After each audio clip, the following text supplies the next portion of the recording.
We're now going to turn our attention to pass catchers, which Tanner has been diving into more than me, but he showed me his list, and they actually line up perfectly with the ones that I would have wanted to bring up too. So I got some nuggets on them, but we'll let you take the lead with a guy we both love, Gadsden over here. Tell me about the Chargers tight end and why you love him. I've been beating the drum for this guy all offseason, man. But now he's getting the hype he deserves. Twitter's all over him. They found out about him. What's that? Sorry. No, you're good. An ad just popped up, I guess. No. So, yeah, I really like Gadsden. So I had Fannin at tight end 2, and I had Gadsden at tight end 3 pre-draft. Tyler Warren was my tight end 4. That's nuts. I love it. I still feel that way, but except I would actually put Gadsden ahead of Fannin with his landing spot. Fannin is obviously coming into the Browns, who have a legit top tight end in Njoku, who I also really love. So I think it'll be great for Fannin to learn behind Njoku, but Gadsden is the one that I'm really particularly interested in. And that's mainly because they don't really have a stable tight end. They, the Chargers tight end room is far more wide open, considering they're only paying Will Dissly like $4 million in base salary. And Dissly has literally never been a top 20 tight end in fantasy points per game in his entire career. So I did actually like Dissly as a waiver pickup last year, and he did help me out quite a bit. But Gadsden is the one you want, upside wise. Herbert does target his tight ends. Herbert is very friendly with his tight ends.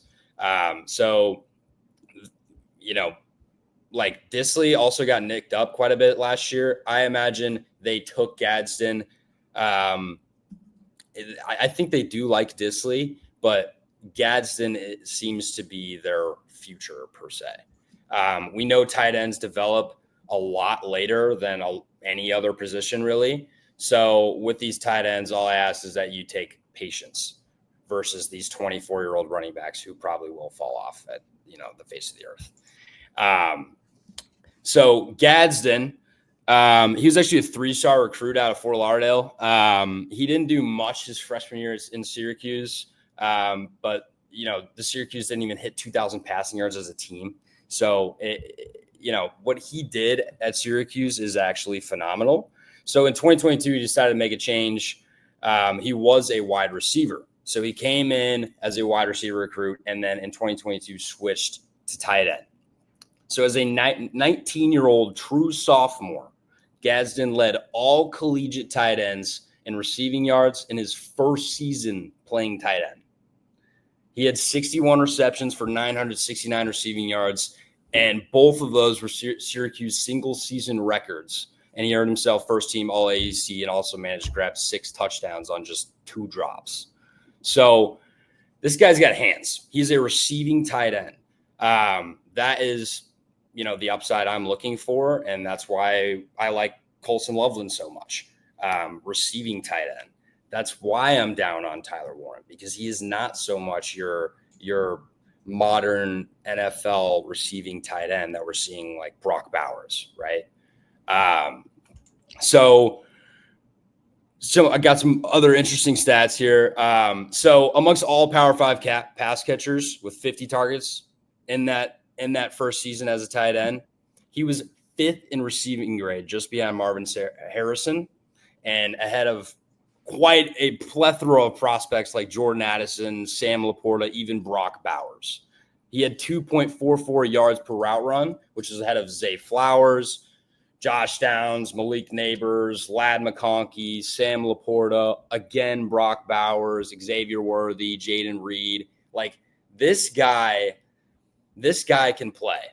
And I think I think that the same thing happened with this tight end class. We went in thinking this tight end class was so deep and these guys were going to go so high. I thought Gadsden would go round 3 at least.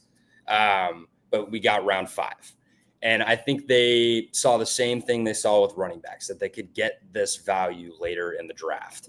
And that's why we're able to get value on Oronde. So, so he missed the entire 2023 season with a Lisfranc injury. So there is a little bit of an injury history there, but he came back and posted 69 receptions for 860 yards and 5 touchdowns while running 60% of his routes out the slot. He was second in contested targets and catches, fourth in targets, receptions, receiving yards, and first downs, and was seventh in offensive grade just behind Colston Loveland. So like, I really like this guy. I don't know. You can chime in and, you know, say your 2 cents here, but I think this is my number one tight end sleeper, and he might be my number one sleeper. I think it's a phenomenal call, and you painted a great picture of how he was so productive in college and what he brings to the table, and the fact that already at the pros he's waking up at 5:30, the first person in the facility. The coaches are saying he's got the best approach to the game we've ever seen. Type of praise for him. Jim Harbaugh saying, you know, the way he works, the way he brings he's gotten praise from Harbaugh, Roman, and then the tight ends coach in 3 separate occasions, and Justin Herbert, his quarterback, already this offseason. So just to bring up a few of those nuggets as to what they've said about him and how they're so impressed. We've got Jim Harbaugh saying, I got to find the exact quote. I put it in my notes here. We got Greg Roman rather saying he's flashing early, big plays, making them throughout it. We've got the tight end coach, Andy Bischoff, saying, you know, I coached Darren Waller, who we converted to a tight end from a wide receiver in college, and we see very similar twitchiness, ability to separate from this guy. Justin Herbert saying every time I've gone to him, he's made the play, streaking down the field, big play threat. Jim Harbaugh just saying tremendous, impressive. He went on like a 3-minute diatribe just raving about the guy. And so everyone in the facility is raving about him. And like you mentioned, Dissly, Conklin, the only guys that he has to overtake. I mean, we could be talking about their number one tight end from day one, never mind long-term. That's what I'm saying. We probably are looking at that. And this is a scheme with Greg Roman. You look at Vernon Davis. You look at Mark Andrews. When he has an athletic tight end, he's always fed him, and Justin Herbert's always loved to feed his tight end when he has the right guy too. So I think there's immediate value. I'm starting to take him in the last round of best ball drafts right now. But I think, you know, especially if you get Justin Herbert's number one tight end for the next 10 years, you're gold mine in round 4. So I see no reason not to be peppering this guy in drafts right now. I absolutely love the call in dynasty and also in redraft. So I think it's a great one.